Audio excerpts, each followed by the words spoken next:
What's up, everybody? It's Alan from Breaking and Entering. We're here with Riotnine, very young new band. Yes. The last time I saw you guys, you played here, and then you said it was your first show outside of somebody's basement. Yeah, we did play Lilliput Records too. Okay. They technically have a stage with there. It was like Not a record full store or a basement. Yeah. But yeah. Also, introduce yourselves. We are here with Cleo and Diana. I'm Diana. So, yes. Riotnine has been turning some heads lately. Really? And it got my attention. For sure, that show at with Honey Creek did, for sure. Tell me how this band kind of comes together. When did this project really start for you guys? We just went over this outside. It's Yeah. kind of fun. You got it. We originally, me and Diana, we've been best friends since, early high school. Well, we were in a cover band in, middle school. Yeah, we were in a cover band together, too. And I wanted to start, I had, at the time, recently come out to myself as trans, and I wanted to, start a Riot Girl band and, kind of own that shit. And so I was like, let's start a band and we'll call it Misprint with 2 S's. Okay. And so we started jamming. It didn't really go anywhere. And then, as many trans girls did in the early 2020 era, I got really into hyperpop. Okay. And I was like, we're going to be a hyperpop band now. And we saw 100 Gex in concert, and we were like, this is so inspiring. And we tried making hyperpop. We were really, really bad at it. And then... It was awful. It was awful. It was not good. We wanted to cover Haunted by Laura Les, but to learn it by ear, we had to have her play it on guitar, and then figure it out again on keyboard. Right. We couldn't play any synths, because we're not from an EDM background or a hip hop background. We're from a rock background, so it wasn't. It was not right. And then at one practice, I got really, really frustrated. It's like, let's just do what we're good at. And Diana's like, what are we good at? And we were like, I don't know. So we started jamming, and then it ended up being the beginnings of our first single, No One Wants Pain. There you go. Yeah. Yeah, it was that one. I keep thinking it was I Love Kyle. But it's, yeah. It's always going to be up for debate. Yeah. It's band lore. Band lore. Yeah. Band lore. Right here. You heard it first. So, okay. You took a hard left into hyperpop, and then a hard right back into... So you zigzagged around a little bit. Did things start clicking then? Once you started writing more it was more emo stuff, yeah. I would say, our first show was in late July.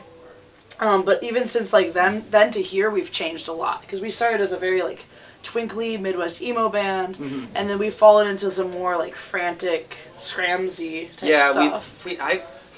I really got into Screamo over the summer, and I had a Midwest emo background back in high school. I got into Midwest emo, and it's just the twinkle stuff wasn't really serving us very well. Diana was bored because there's only so much fun you can have screaming and over the same chord progression over and over again. But and then I don't know, it just wasn't fulfilling to be in a happy-go-lucky Midwest emo band. So we got sadder. Yeah, we got sadder. Like everybody does. You just get sadder as time goes on. Yeah, that's really just a life lesson. I think exactly. We found recently, since I would say Ambulance Song, that the stuff we're making feels very authentic. We're sad and it's coming through in the right way. Yeah, Or maybe Ambulance isn't the right one, but one of the more Skramz Gender maybe. That's a working title, but okay. So you're writing material, you're creating material.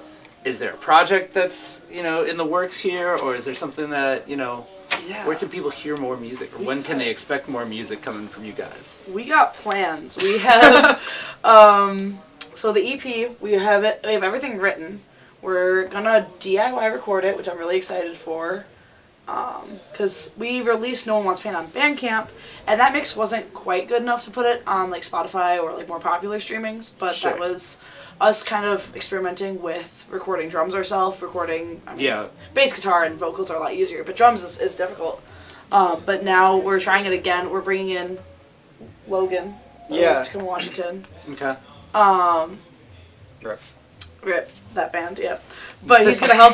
He's gonna help us record the drums, and we're gonna do the EP, and then about a year from now we're gonna do the LP, which is very beginnings. Yeah. Sure. So the EP, we're honestly just trying to get it out so we have something out on streaming. Okay.